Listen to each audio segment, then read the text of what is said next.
दोस्तों, गांव की गलियों में कई किस्से ऐसे होते हैं जिन्हें लोग दिन में भी धीरे से बताते हैं। आज हम आपको सुनाने जा रहे हैं चंदपुरा गांव की उस हवेली का रहस्य जहां दशकों से कोई इंसान ठहरा नहीं। कहा जाता है जो भी उस हवेली में गया या तो पागल हो गया या फिर कभी लौट कर नहीं आया। चलिए दोस्तों, आज की कहानी शुरू करते हैं।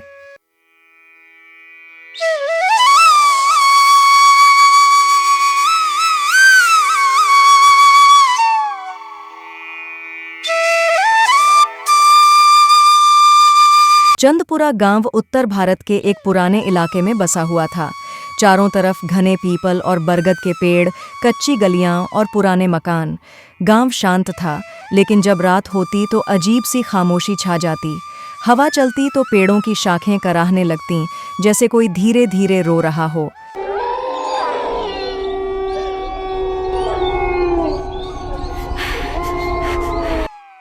गांव के लोग दिन में मेहनत करते, चौपाल पर बैठते, लेकिन जब भी पुरानी हवेली का नाम लिया जाता, सबकी जुबान थम जाती। कोई उसका नाम लेने से भी कतराता। भाई, हमारे गांव में पुराने समय से एक ऐसी हवेली है जिसके अंदर कोई भी इंसान गया आज तक लौटकर वापस नहीं आया। हाँ भाई, तुम सही बोल रहे हो। हमारे बड़े भी बताया करते थे।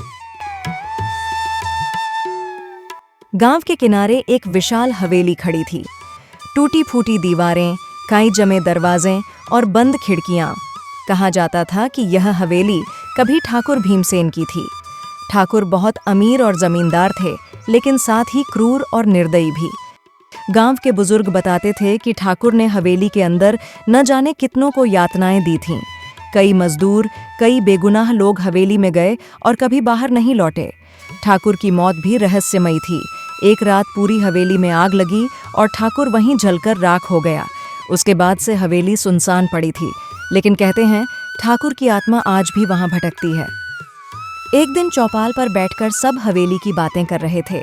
गजोधर हंसते हुए बोला, अरे ये सब कहानी फानी बुजुर्गन का बनाया हुआ है। हवेली में कुछ हो नहीं है, हम जाके देखते हैं। पागल है कारे? सुना है जो अंदर गया वो लौट कर नहीं आया। गांव वाले आपस में बात करके एक प्लान बनाते हैं, लेकिन जिज्ञासा बढ़ चुकी थी। सबने ठान लिया कि आज रात हवेली जाएंगे। गांव के बुजुर्ग रामू काका ने भी अपनी राय दी। सुनो, हम सब एक साथ मिलकर जाएंगे, कोई भी अलग नहीं जाएगा और सबको एक साथ रहना होगा। रात का समय आया, चांदनी हल्की थी, बादल छाए थे। सभी हाथों में लालटेन लिए हवेली की ओर निकल पड़े।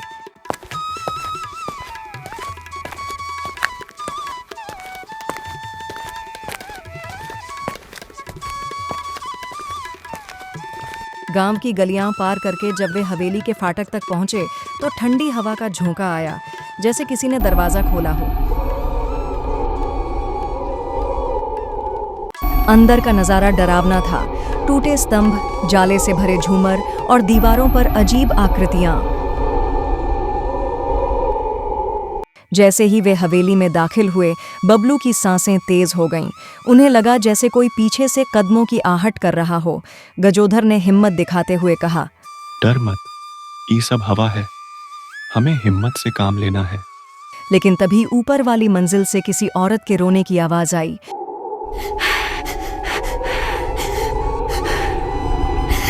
सबके पैर जैसे जम गए। धर्मराज को ऐसा लगा जैसे कोई उसके पास से निकल कर गया हो। वे धीरे धीरे हवेली में अंदर घुसते चले गए। वे जितनी अंदर चलते, उन्हें हर कदम पर अजीब सी कराह की आवाजें आती।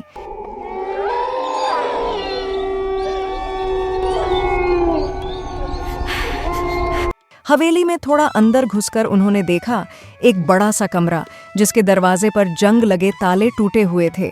दरवाजा पहले से ही खुला था। अंदर चारों ने जो देखा, उनकी रूह कांप गई। कमरे की दीवारों पर खून जैसे धब्बे थे। बीच में लोहे की कुर्सी बंधी हुई थी, जिस पर जंजीरें लटक रही थीं। ऐसा लग रहा था जैसे किसी को बांधकर यहीं सजा दी जाती थी। अचानक कमरे की खिड़कियां अपने आप बंद हो गईं, लालटेन बुझ गई, चारों अंधेरे में घिर गए और तभी एक गहरी आवाज गूंजी। क्यों आए हो मेरी हवेली में? तुम्हें अपनी जिंदगी से प्यार नहीं है क्या? सबके दिल की धड़कनें तेज हो गईं। धर्मराज कांपते हुए बोला, कौन है? कमरे के कोने से धुंधली भूत जैसी परछाई उभरी। वही ठाकुर भीमसेन की आत्मा, चेहरे पर जलने के निशान, लाल आंखें और भारी आवाज। लेकिन वह भूत की परछाई किसी को दिखाई नहीं दे रही थी। सब हैरान थे, आखिर हो क्या रहा है। गजोधर ने चिल्लाते हुए कहा, भागो, यहाँ रुकना सही नहीं है। अब सब दरवाजे की ओर दौड़े, लेकिन दरवाजा अपने आप बंद हो गया। जंजीरें हिलने लगीं, खिड़कियां टूटने लगीं, कमरा किसी कैद खाने में बदल गया। बबलू भागते हुए जमीन पर गिर पड़ा और रोने लगा।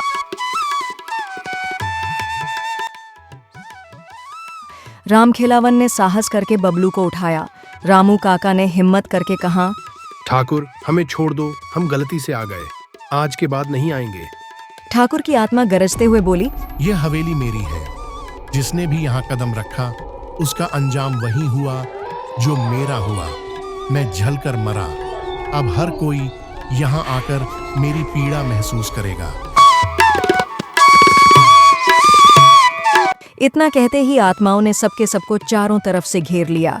उनकी सांसें थमने लगीं। उन्हें अपनी मौत सामने दिख रही थी। लेकिन तभी धर्मराज ने हिम्मत करके जेब से एक छोटी सी तावीज निकाली। वह तावीज उसकी माँ ने दी थी और कहा था कि यह हर बुरी आत्मा से बचाएगी। जैसे ही धर्मराज ने तावीज उठाकर जोर से मंत्र पढ़ा, पूरी हवेली कांपने लगी। ठाकुर की आत्मा चीखते हुए धुएं में बदल गई और गायब हो गई।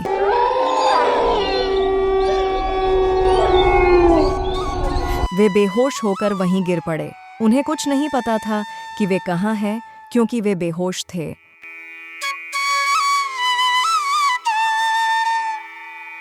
सुबह जब गांव के लोग खोजते खोजते वहां पहुंचे,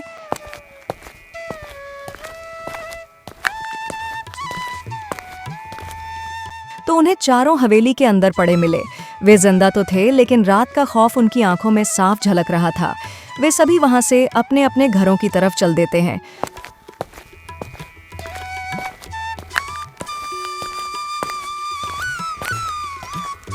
उस दिन के बाद चंदपुरा गांव में किसी ने भी हवेली की ओर रुख नहीं किया।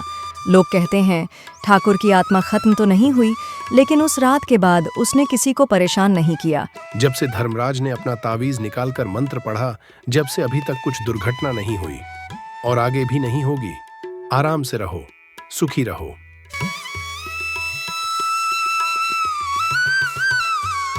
चाचा सही कह रहे हैं, लेकिन हमें किसी को भी वहां जाना नहीं चाहिए। सभी गांव वाले आपस में अपनी अपनी बातें कहते हैं।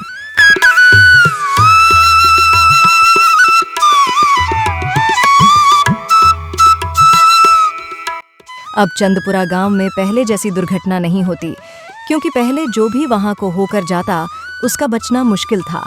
लेकिन अब वहां कुछ भी ऐसा नहीं था। सब कुछ अच्छा चल रहा था और गांव वाले हंसी खुशी जीवन व्यतीत कर रहे थे।